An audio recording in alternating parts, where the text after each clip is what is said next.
Hi there, my name's Nate Gibson, and today we're going to be discussing the stages of reading development, specifically when it comes to mathematics and some of the problems within reading in math and some proposed solutions.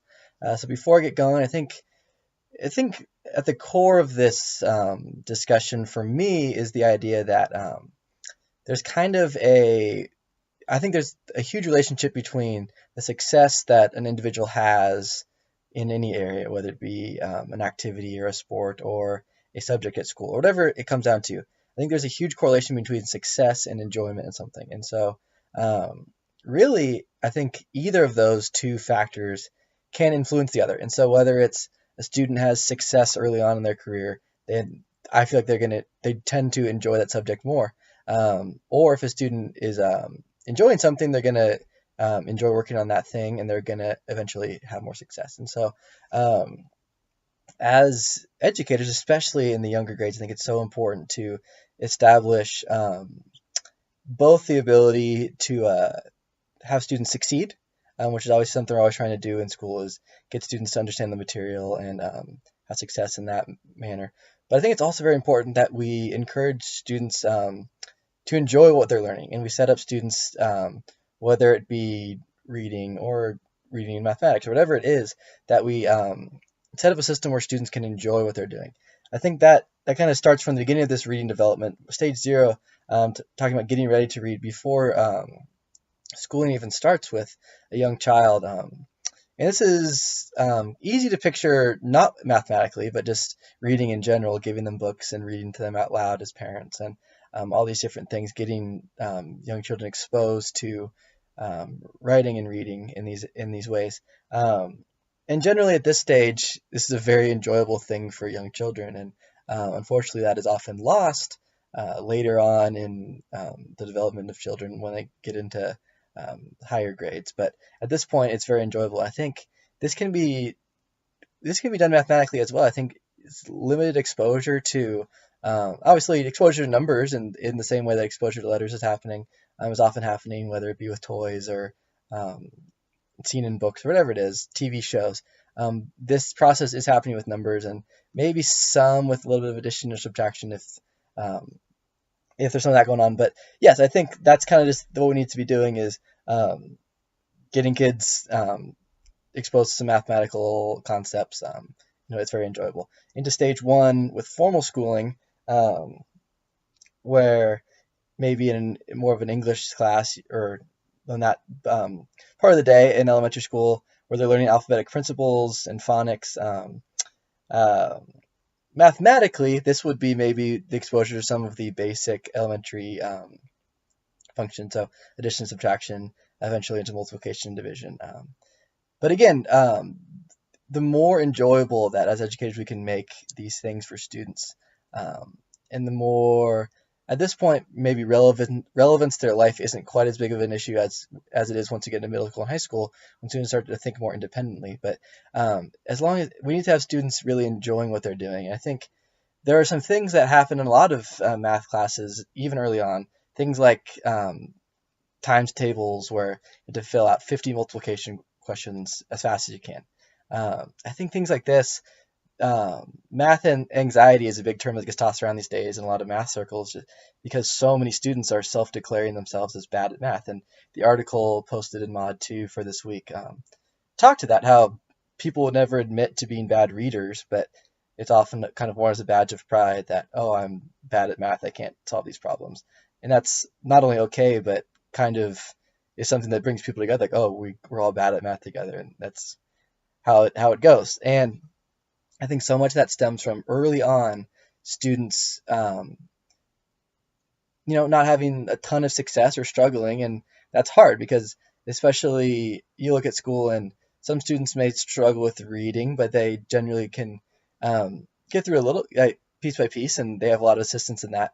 And most other subjects, there might not be as much,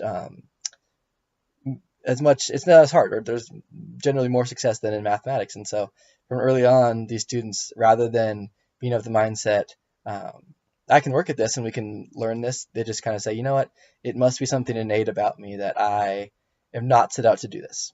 And that's obviously very difficult to see as someone planning on going into teaching math, because I would hope that obviously I got to a point in my life, I guess probably by high school, and I kind of knew like, yeah, this is something that I enjoy and something that I want to pursue in college, and ultimately decided that I wanted to teach it.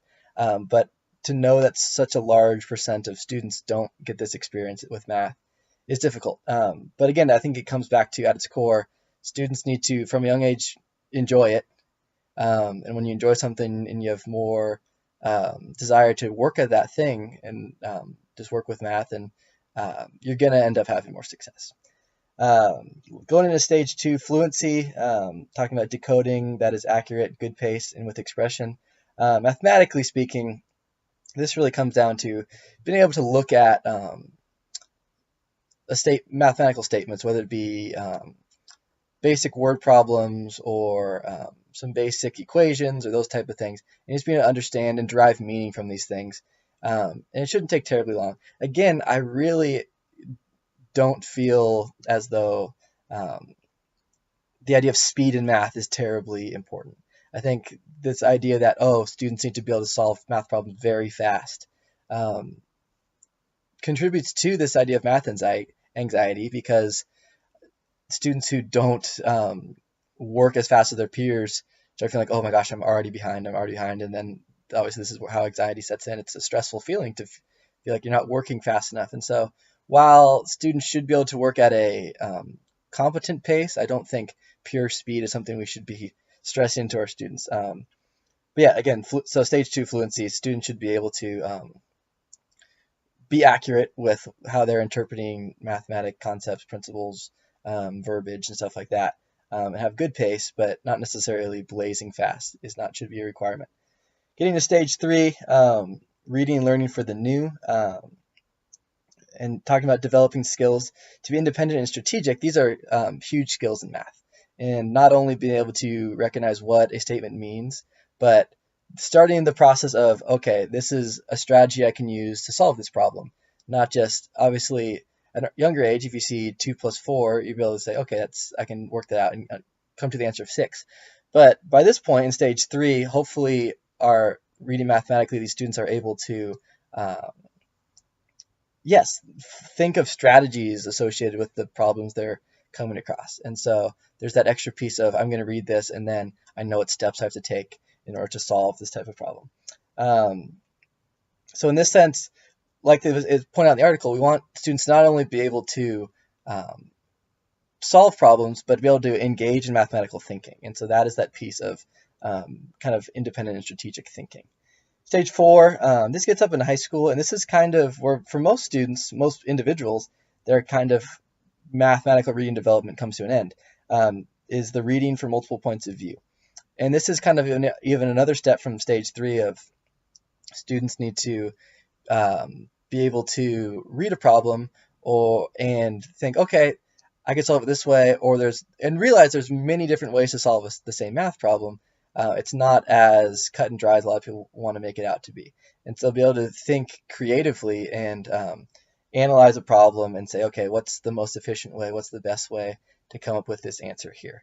And then stage 5, get into college and beyond, constructing and reconstructing meaning. And this is a tough one in math, and most people don't get to this step. I think this is kind of maybe even a step farther than the last step of picking the best route to solving a problem. And you can stage 5 could include, being able to explain to someone else how to solve complex problems, or your line of thinking for something like that. But again, this is a hard one to describe mathematically, just frankly because so few people get to this point. And lastly, I think a huge quote that stuck out to me from the article posted is, "It is a mistake to confuse lack of experience with lack of ability." And so in order to tackle these problems that math readers are often facing, I think we really need to encourage students to truly believe that it's not their lack of innate ability that's causing the struggle. It's something that once you have more and more experience, you will improve at.